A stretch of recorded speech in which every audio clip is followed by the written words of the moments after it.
instabilité, coup d'État, junte. C'est ainsi que l'Occident voit le Sahel. Mais pourquoi l'adoption du modèle politique occidental après l'indépendance a-t-il été un échec pour cette région? Simplement parce qu'une souveraineté bâtie sur la Constitution française de 1958 est un héritage colonial imposé et un gâteau empoisonné. En 1960, la France et ses colonies de l'Afrique de l'Ouest ont procédé à une séparation à l'amiable, aboutissant à la naissance des pays comme le Mali, le Niger, le Burkina Faso et le Tchad.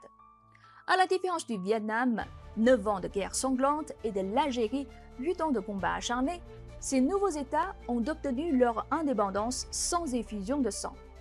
Mais cette indépendance en apparence facile cachait son lot de difficultés.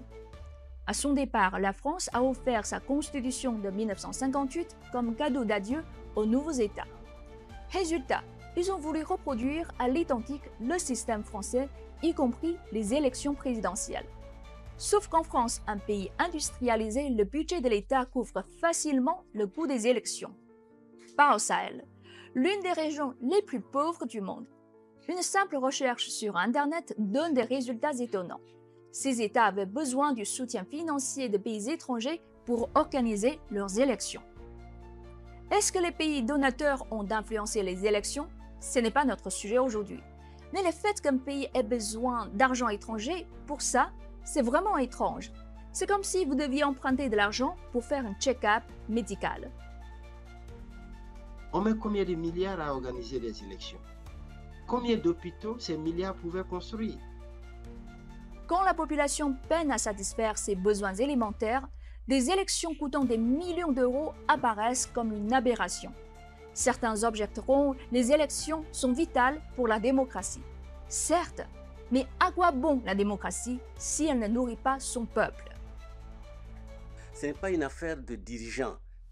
Ce sont les peuples qui sont fatigués de la situation dans laquelle ils sont. Et aujourd'hui, plus que hier, nous sommes décidés à changer de vie. Nous ne pouvons plus continuer comme ça. Il n'y a aucun avenir pour nous dans ce système-là. M. Karimoun touche juste. Le problème, c'est le système politique. Revenons en 1960. À la veille de l'indépendance, l'économie du Sahel était toujours basée sur les cultures coloniales. Café, cacao, arachide, coton, etc. Et quasiment aucune industrie. Et au lendemain, rien n'avait changé. Or, selon Karl Marx, les institutions politiques, c'est-à-dire la superstructure, dépendent des réalités économiques. Si l'économie reste coloniale, comment la politique pourrait-elle se moderniser du jour au lendemain? On a prospecté à la veille des indépendances en 1960 ce système pluraliste qui malheureusement a conduit à un premier coup d'État civil, l'imposition d'un parti unique, puis l'intrusion des militaires à plusieurs reprises. Mais même les militaires n'ont pas eu le temps de s'affirmer parce que chaque fois qu'ils arrivent, on fait tout pour les contraindre à quitter le pouvoir pour céder la place aux civils. Alors que quand on regarde la réalité telle qu'elle est, on comprend aisément que nos États, notamment le Niger, n'est pas dans cette logique pluraliste. Depuis une soixantaine d'années, ces pays tentent de faire fonctionner le modèle français. Mais à chaque crise, la France leur donne des leçons au lieu de les aider. C'est ironique, vous ne trouvez pas? Pourtant, malgré tout, les peuples sahéliens ne baissent pas les bras. Ils cherchent leur propre voie.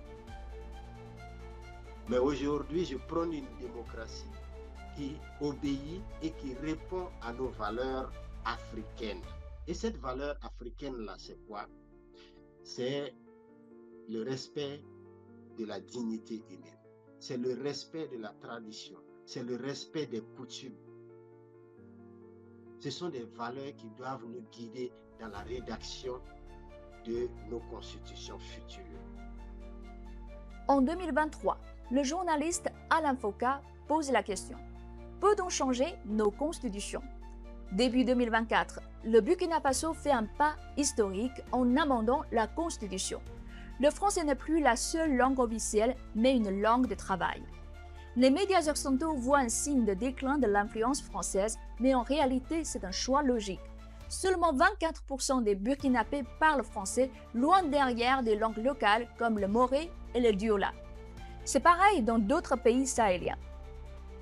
Il n'y a qu'une minorité de Nigériens qui parlent français, qui parlent et qui arrivent à comprendre le français, alors que l'écrasante majorité ne comprend rien. En Asie, les États ont été colonisés comme ça a été fait en Afrique. Mais il n'y a qu'en Afrique, parce qu'en Asie, les gens ont pris conscience. Ils ont fait la promotion de leur langue locale, et alors que chez nous, nous continuons à utiliser cette langue que nous parlons malgré nous. Mais avec les changements qui sont en cours dans l'AES, on est en train d'aller vers les fondements d'une nation, les fondements d'une nation véritable. En mars 2025, l'Alliance des États du Sahel claque la porte de la francophonie. Les médias occidentaux crient à la mort de la France-Afrique. Mais pour les Sahéliens, c'est une révolution de l'esprit. Car se libérer vraiment, c'est d'abord libérer sa pensée. Et la langue en est le premier véhicule.